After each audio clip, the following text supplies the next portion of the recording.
আসসালামু আলাইকুম রহমতুল্লাহ। Welcome to Molla news TV. Molla news টিভির পক্ষ থেকে বাংলাদেশের সকল বাঙালিদের জন্য একটি মহা গুরুত্বপূর্ণ আপডেট নিউজ। আমরা ইতিমধ্যে একটি নিউজ দেখতে পেরেছি, ভারতের স্বরাষ্ট্রমন্ত্রী তাদের দেশের সেনাবাহিনীকে যুদ্ধের প্রস্তুতি নিতে বলেছে। আসলে তারা কাদের সাথে যুদ্ধ করবে? বাংলাদেশ ভারত কি যুদ্ধ হবে?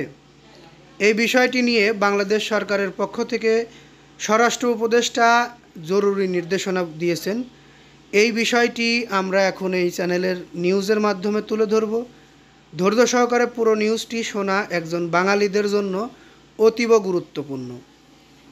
আমরা ইউক্রেন পরিস্থিতি দেখেছি, আমরা ইসরায়েলের পরিস্থিতি দেখেছি, আমরা হামাস দেখেছি। এখন কি বাংলাদেশ ভারত দেখব? তবে এই বিষয়টি নিয়ে বাংলাদেশের পররাষ্ট্র উপদেষ্টা একটি আশা জাগানোর মতো কথা বলেছেন, ভারতের সঙ্গে কোনো যুদ্ধ হবে না। ভারতের অস্ত্র বাহিনীকে দেশটির প্রতিরক্ষামন্ত্রী রাজনাথ সিংহের যুদ্ধের জন্য প্রস্তুতি থাকতে বলা এবং সেখানে বাংলাদেশ প্রসঙ্গে টানায় অবাক হওয়ার কথা জানিয়েছেন পররাষ্ট্র বিষয়ক উপদেষ্টা মোহাম্মদ তৌহিদ হোসেন। তবে এতে দুদেশের মধ্যে কোনো যুদ্ধ হবে না বলে জানিয়েছেন তিনি।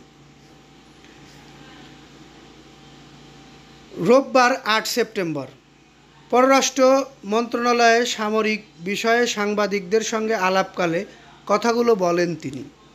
পররাষ্ট্র উপদেষ্টা বলেন, ভারতের প্রতিরক্ষামন্ত্রী রাজনাথ সিংহ বাংলাদেশ ও ইউক্রেন পরিস্থিতি নিয়ে দেশটির অস্ত্র বাহিনীকে প্রস্তুত থাকার জন্য যে নির্দেশ দিয়েছে তা নিয়ে বিসম্মত হয়েছি।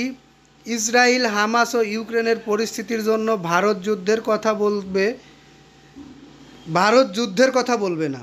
আমরা এটা দেখব, কেন বলছে সেটা দেখব, কোনো প্রতিক্রিয়া দেব না। ভারতের বক্তব্যে যতটা না উদ্বিগ্ন তার থেকে বেশি অবাক হয়েছি।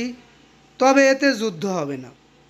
জাতিসংঘ অধিবেশনের সময় ভারতের প্রধানমন্ত্রী নরেন্দ্র মোদির সঙ্গে সাইডলাইন বৈঠক হবে কি না এমন প্রশ্নের জবাবে তিনি বলেন, জাতিসংঘে মোদির সঙ্গে সাইডলাইন বৈঠক নিয়ে নিশ্চিত কোনো শিডিউল নেই।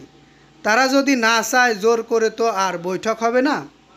সাংবাদিকদের এক প্রশ্নের জবাবে তিনি বলেন, শেখ হাসিনাকে ভারতে ট্রাভেল পাস দেওয়ায় কোনো মন্তব্য করতে চাই না। ভারতে শেখ হাসিনা আশ্রয় নিয়েও কথা বলতে চাই না। রোহিঙ্গাদের প্রসঙ্গে উপদেষ্টা বলেন, রোহিঙ্গা আশ্রয় দেওয়া আর সম্ভব না। যারা বাংলাদেশ ঢুকতে চায় তাদেরকে ফেরত পাঠানো হবে। আপনাদের যদি কোনো মতামত থেকে থাকে অবশ্যই কমেন্ট বক্স উন্মুক্ত, বাক স্বাধীনতা আছে, আপনারা জানাতে পারেন। আমরা এই নিউজটি আর দীর্ঘায়িত করব না। অবশ্যই আপনারা বুঝতে পেরেছেন নিউজটির মধ্যে কি বলা হয়েছে। পরবর্তী নিউজটির জন্য অবশ্যই চ্যানেলটি সাবস্ক্রাইব করে বেল বাটন অন করে রাখবেন এবং ভালো লাগলে অবশ্যই লাইক, কমেন্ট, শেয়ার করবেন আমাদের নিউজটি। এই বলে এখান থেকে বিদায় নিচ্ছি। আসসালামু আলাইকুম।